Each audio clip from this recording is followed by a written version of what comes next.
Oui, il est vrai qu'au bout d'un moment, on va tous mourir. Les uns après les autres, notre vie finira par avoir un point final. Mais grâce à Chuck, je l'accepte.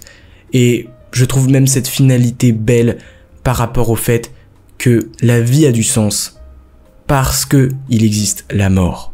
Et bienvenue dans cette vidéo, parce que l'introduction était un peu bizarre, mais on est là pour parler d'un film que j'ai absolument adoré, que je suis allé voir en salle il y a seulement quelques jours, et depuis, il me trottait dans la tête, j'avais absolument envie d'en parler. Alors, je ne fais pas souvent ça sur la chaîne, mais ça devrait arriver de plus en plus parce que j'aime le cinéma tout simplement.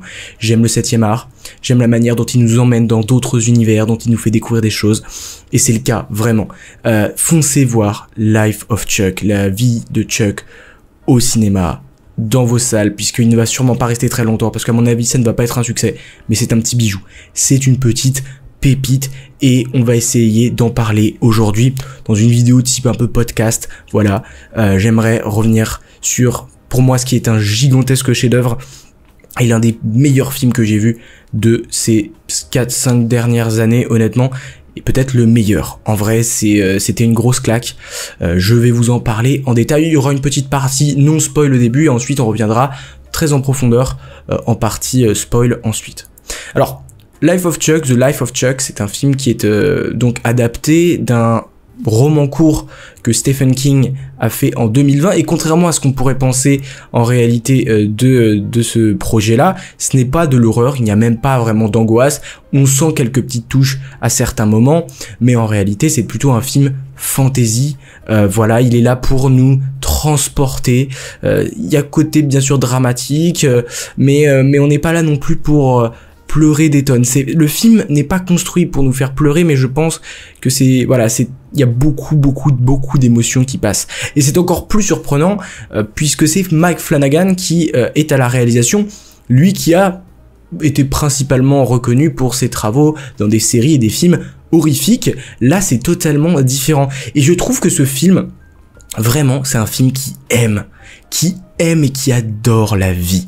Vraiment, c'est un film qui chérit les petits moments de vie, qui chérit la manière dont on peut trouver du bonheur, trouver du plaisir dans toute situation, mais il n'aime pas que la vie, il aime aussi la mort. Et c'est ça qui est particulièrement fort, c'est que la mort, il y en a dans ce film, elle est toujours traitée avec une douceur, une bienveillance, c'est naturel, et on le sent à travers les images qui nous sont montrées, à travers la manière dont les personnages réagissent, qu'au final ce n'est pas une tragédie la vie, mais une histoire. Et c'est ça qui est intéressant, c'est que le film nous dit que de toute façon notre histoire elle a une fin. On a un livre, et à la fin de ce livre, il va y avoir la dernière page, il va y avoir l'épilogue. Maintenant, la question n'est même pas de savoir quelle est la durée du livre. La question n'est même pas de savoir si le livre va se terminer par telle ou telle manière. Mais non, la question c'est qu'est-ce qu'on veut écrire dans notre livre. Comment est-ce qu'on veut prendre les choses de la vie. C'est même pas tant, encore une fois, il ne nous dit pas le film en lui-même qu'il faut absolument vivre des choses extraordinaires, qu'il faut faire de sa vie un rêve, etc. Non. Il nous dit, prends les événements de la meilleure des manières possibles, parce que la vie t'en a qu'une, et en fait, parfois, tu pourras regretter de pas avoir fait telle ou telle chose. Et donc pour moi, c'est une ode, c'est vraiment cette ode à la vie là, mais elle est aussi une ode à notre vie, parce que, bon, c'est, pour vous résumer le film, même si je pense que c'est un film, pour ceux qui n'ont pas vu le film, puisqu'on est en partie non spoil, c'est un film qui se découvre. Vraiment, c'est pas un film qui se raconte, auquel on s'intéresse avant d'aller voir. Je pense que c'est un film qui doit nous surprendre. Voilà. Mais si je devais faire un résumé sans absolument rien révéler, c'est un film qui se divise en 3 parties où l'on va suivre la vie ordinaire d'un homme. Et là où c'est très fort, c'est que justement, c'est cette vie ordinaire qui pourrait être la nôtre, et on se reconnaît dans le personnage d'une manière ou d'une autre, mais cette vie ordinaire devient extraordinaire à l'image, parce qu'on est le personnage principal, et on peut aussi le faire, de rendre une vie qui est la nôtre, qui ne sera pas extraordinaire pour la plupart, est extraordinaire parce qu'on l'a décidé, parce qu'on décide de le vivre comme une vie merveilleuse. C'est tellement beau, tout est tellement beau et ça parle des rêves oubliés, ça parle des liens familiaux, ça parle de tellement de choses, tellement profondes, tellement simples, tellement humaines, que vraiment ce film c'est une claque monumentale et à la fois c'est d'une simplicité débordante. C'est un film qui n'a pas de prétention, mais qui part justement ce fait d'aborder les choses avec toujours légèreté, avec toujours humanité. C'est bizarre pour deux personnes que sont Stephen King et Mike Flanagan, qui sont à l'origine des personnes qui s'occupent de choses assez violentes, parfois gore. Et là vraiment, tu sens que il y a un cœur dans ce film, il y a un cœur qui est gigantesque. Mais du coup, voilà ce que c'est ce film. C'est la vie d'un homme absolument lambda, mais qui devient extraordinaire. Et donc voilà, ce que je voulais dire, c'est que c'est pas une ode qu'à la vie, c'est aussi une ode à notre vie, parce que c'est justement pour ça, c'est parce que c'est une vie qui pourrait en réalité se rassembler, se rapprocher de la nôtre, et donc faut le prendre comme en réalité un guide moral, mais un guide aussi métaphysique. Comment est-ce qu'on veut se comprendre nous-mêmes et comment est-ce qu'on veut comprendre le monde. Et j'ai même pas les mots pour décrire. C'est une expérience. Vraiment, ce film est une expérience. Et donc, qu'est-ce que je voulais dire ensuite? Oui, voilà, Mike Flanagan, il fait que notre perception, c'est que à la fin, quelle que soit notre durée de vie, le temps, il est écoulé, et qu'en réalité, ce temps, quand on passe le temps dans notre vie, le temps n'est pas une réserve infinie. Notre temps, c'est peut-être la ressource la plus précieuse que l'on a. Et donc, il n'y a pas de oui, nous allons nous dépêcher parce que demain il y a quelque chose, parce que la semaine prochaine j'ai un grand événement, j'ai hâte. Sauf qu'en fait, en réalité, ce qui est véritablement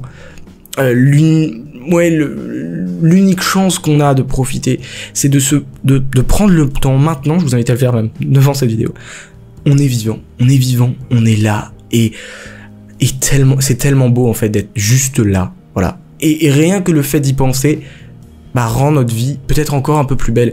Et franchement, c'est ça Life of Chuck, c'est rien d'autre que ça. C'est un film qui nous pousse à tout simplement aimer profondément et apprécier chaque petit moment de la vie, mais qu'il soit dur, qu'il soit joyeux, en fait rendons-le joyeux malgré tout. Voilà.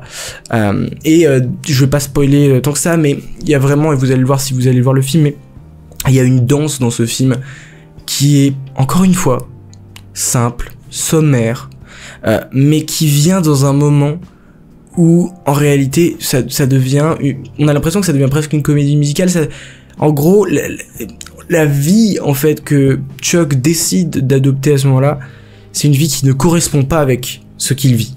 Donc c'est très spécial, et à la fois cette danse qu'il a avec une inconnue, elle sauve la journée de plusieurs personnes, et bref, vous comprendrez, mais c'est ça en fait, c'est le cœur du film, c'est au centre du film, c'est l'idée vraiment d'essayer de singulariser le jour, de singulariser le moindre petit moment, et dansons la vie, chantons la vie, exactement comme le dirait notre cher Edouard Baird dans son monologue inventé d'Otis.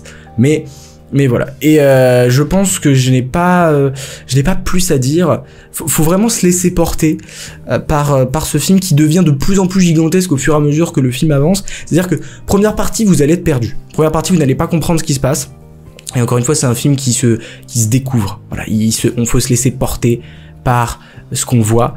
Mais première partie, vous allez être perdu. Vous allez même peut-être trouver le film un petit peu ringard, peut-être le film un petit peu raté, mais vous allez comprendre la grandeur de cette première partie seulement à la fin, et c'est là où c'est à la fin, oui, et au fur et à mesure du film, en fait, vous allez comprendre à quel point c'est ingénieux, la première partie. Deuxième partie qui est la plus simple, mais qui justement, comme je vous l'ai dit, symbolise l'entièreté de toute l'histoire, de tout le récit, et la fin qui, pour moi, est peut-être la partie la plus réussie du film. On est comme sur une ascension, mais une partie réussie qui en plus donne du sens à la première. Donc voilà, succès absolument absolu, les acteurs sont géniaux, le scénario est parfait, l'adaptation est incroyable, et tout de bout en bout est une parenthèse dorée. Moi, c'est pour ça que c'est un film pour vraiment les gens qui aiment le cinéma. Parce que pour moi, on ne peut pas faire un film qui est autant représentatif de ce qui est la beauté du cinéma. La beauté du cinéma, c'est tu vas dans ta vie vivre une expérience, tu vas vivre un moment, et ce moment-là va t'aider à vivre mieux ou à vivre autre chose en tout cas. Et avec ce film, on ne peut pas ressortir comme on est venu. En fait, on est obligé de changer des choses, au moins dans notre façon de percevoir notre vie, parce que oui, nous avons notre univers, parce que oui, nous sommes vastes, et parce que oui, nous contenons des multitudes. Citation répétée à plusieurs reprises du poète américain, il me semble, qui est Walt Whitman, et qui a fait ce poème-là dans Poem of Myself, je crois, poème sur moi-même. Et vraiment, c'est ça. Si je devais résumer ce film, c'est par cette phrase, cette citation. Je suis vaste, je contiens des multitudes. Nous sommes des merveilles. Notre vie, elle est beaucoup mieux que ce que nous pensons. Et moi, je suis ressorti de ce film en me disant, ma vie, elle est incroyable. C'est comme ça que je suis ressorti de ce film-là. Donc, vraiment, une grosse claque. On peut parler aussi un petit peu en partie spoil plus tard, mais d'abord, voilà, grosse performance de tous les acteurs. C'est un casting choral, il n'y a pas forcément d'acteur qui ressort particulièrement, même si voilà, il y a Tom Hiddleston qui est vendu un peu comme le guest star, enfin le personnage principal, la star du film. En réalité, il ne porte pas le film à bout de bras lui tout seul, hein. Il y a vraiment un casting qui se répartit assez bien au fur et à mesure, notamment les jeunes acteurs, et pour moi le jeune acteur le plus incroyable, c'est quand même Benjamin Pajak, qui est un jeune acteur. Je crois qu'il avait 12 ans au moment de tourner ce film, et il est merveilleux. Tout passe par le regard, il est très talentueux. Et on ne doute jamais de ce qu'il fait, et c'est le jeune Chuck, mais voilà, je voudrais pas trop en dire. Donc Mark Hamill aussi, grosse performance, très grosse, même pour moi, qui pourrait valoir un Oscar en rôle secondaire, parce que franchement il est super touchant. On a d'autres personnages, mais globalement c'est ces trois là, c'est Tom Hiddleston, c'est Mark Hamill et c'est Benjamin Pajak, et les trois portent très bien ce film, qui est un magnifique film comme je vous l'ai dit, et n'hésitez pas à aller le voir tout simplement. Alors on peut parler maintenant en vitesse d'une partie un petit peu plus spoilante, donc fuyez pauvre fou pour ceux qui l'ont pas vu, et vraiment foncez en salle. Mais donc voilà, donc Tom Hiddleston, il est génial. Jacob Tremblay qui joue donc la version un peu plus adolescente, donc à la fin, qui découvre cette fameuse pièce. Et moi, donc le fameux mystère de tout le film, c'est parce que ce qui est bien en partie, c'est que oui, il nous invite à vivre, oui, il y a ce côté notre univers, et on comprend donc que la première partie du film, c'est en fait l'univers de Chuck, c'est toutes les rencontres qu'il a eues, c'est toutes les œuvres d'art qu'il a vues, les films qu'il a pu voir, les chansons, c'est voilà les endroits qu'il a pu côtoyer. Et tout ça forme un espèce d'univers, et c'est ça en fait qui rend le truc waouh quoi, monumental, parce que nous et tout un chacun, en réalité, nous avons tellement de choses dans nous, dans notre tête. Il y a tellement de beaux moments dans ce film, le dialogue entre le grand-père joué par Mark Hamill et le petit Chuck, le petit Charles Grant, voilà, qui en gros lui dit que les mathématiques c'est partout, que les mathématiques c'est merveilleux, et il oppose presque science à art.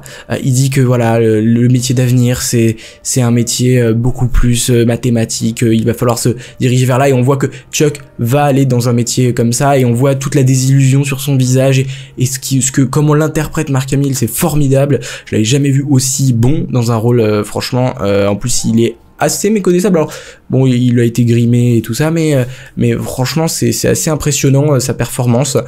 Il y a un autre moment où justement, c'est exactement ce que je disais, nous sommes tellement plus que ce que nous pensons en fait, nous avons de la valeur, comme donc l'a dit la prof là au jeune Chuck, chaque année, chaque chose, chaque jour, chaque instant que nous vivons, il y a des éléments qui se rajoutent dans l'univers de notre vie, et en fait au final, le dernier jour de notre vie, cet univers il va être magnifique, il va être grandiose, et en fait c'est ça dont on doit être fier en fait, quel que soit le temps qu'a duré notre existence, nos jours, c'est cet univers qui est en fait inquantifiable et qui est justement inestimable. Cette scène est très belle aussi, où il lui explique en fait cette fameuse citation que je vous ai dit tout à l'heure.